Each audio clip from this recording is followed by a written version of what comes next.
वफाकी वज़ीर इत्तलात अताउल्लाह तारड़ का कहना है कि फैज़ हमीद के खिलाफ कार्रवाई से पैगाम बड़ा क्लियर है। जो भी आइन और कानून के खिलाफ चलेगा उसका एहतसाब होगा। राना सनाउल्लाह बोले, ये इकदाम पाक फौज के एहतराम और इज्जत में संग मील साबित होगा। जावेद लतीफ़ ने कहा कि दीगर इदारों में भी खुद एहतसाबी की ज़रूरत है। पीपल्स पार्टी के सीनियर रहनुमा नदीम अफजल चंद का कहना था कि अदल के तकाजे पूरे होने चाहिए। साबिक वफाकी वज़ीर फैसल वाडा बोले, फैज़ हमीद की गिरफ्तारी शुरुआत है। जितने भी लोग इनकी पुष्पनाही में हैं सबकी बारी आएगी। Lieutenant general retired Faiz Hamid फौज की तहवील में कोर्ट मार्शल की कार्रवाई शुरू। सियासतदानों का रद्द अमल भी आ गया। वफाकी वज़ीर इत्तलात अता तारड़ का कहना था कि एक सियासी जमात ने फैज हमीद को अपना रूहानी पेशवा माना हुआ था। रिटायरमेंट के बाद मुदाखलत का मतलब है सियासत में मुदाखलत थी। तमाम अदारों में खुद एहतसाबी का अमल होना चाहिए। मैं ये समझता हूँ कि फौज का अपना एक अकाउंटेबिलिटी का मैकेनिज्म है और उन्होंने बड़ी थरो इन्वेस्टिगेशन के बाद ये कदम लिया होगा।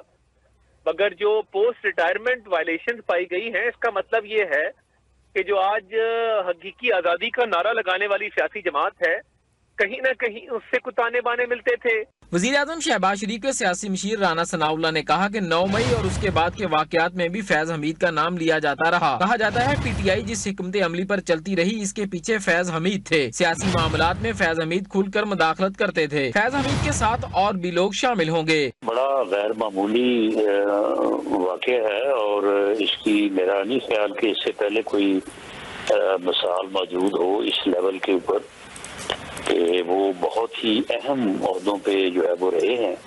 तो ये तो हमारे भी गवर्नमेंट या हर किसी के इल्म में था कि एक टॉप सिटी के हवाले से एक इंक्वायरी जो है वो सुप्रीम कोर्ट के हुक्म पे जो है वो इनके खिलाफ हो रही थी। रहनुमा मुस्लिम लीग नून जावेद लतीफ का कहना था कि पाकिस्तान में जो कुछ हो रहा था इसके पीछे फैज हमीद थे। फैज हमीद की गिरफ्तारी से अवाम में फौज के लिए एतमाद बढ़ेगा। ना खाली ये करप्शन केस है, ना कोई ये इशू है कि जो बेज़ाब्तगियाँ दौरान सर्विस भी करते रहे। बात जो मुझे समझ आ रही है कि जो मनसूबाबंदी नई की जा रही थी कि बांग्लादेश की तर्ज पे पाकिस्तान के अंदर इंतशार पैदा किया जाए, और आज तक मौसूफ राब्ते में थे, बल्कि मास्टरमाइंड थे पाकिस्तान के अंदर इंतशार के। जब इन्वेस्टिगेट चीज़ें होंगी तो वो चीज़ें भी सारी सामने आएंगी।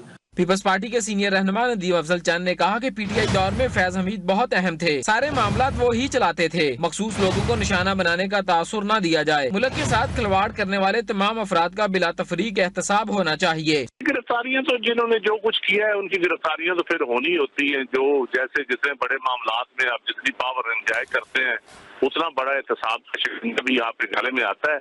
जितनी कम पावर एंजॉय करें उतना कम एहतसाब बंदे को डर होता है। मेरे ख्याल में तो जिन्होंने जितना एंजॉय किया हुआ है इस मुल्क के साथ जो खलवाड़ हुआ, अल्लाह करे सबका एहतसाब हो। साबिक वफाकी वज़ीर फैसल वाडा का कहना था कि जिसने अदारे रियासत को नुकसान पहुंचाया है सबका एहतसाब होगा। 9 मई का एहतसाब जरूर होगा। आने वाले दिनों में बानी पीटीआई जमीन पर लेट जाएंगे। पीटीआई का अंजाम MQM पाकिस्तान MQM लंदन वाला होगा। ये बड़ी तबाही का बड़ा रीजन है पाकिस्तान की, चाहे वो जमहूरी हो, एस्टेब्लिशमेंट का नुकसान हो, आइन और कानून का नुकसान हो, तो ये तो होना ही था। दूर है दुरुस्त है, बहुत जबरदस्त फैसला हुआ है। और जो लोग इस पुष्पनाही में थे समेत इस खास के फैज हमीद के, जो पीटीआई को अंत तक तबाही की तरफ लेके गए हैं और वो खुद भी इनके साथ मिलकर सारी गेम करते रहे हैं, तो जितने भी लोग इस किस्म के पुष्पनाही में इन्वॉल्व हैं, ये शुरुआत है।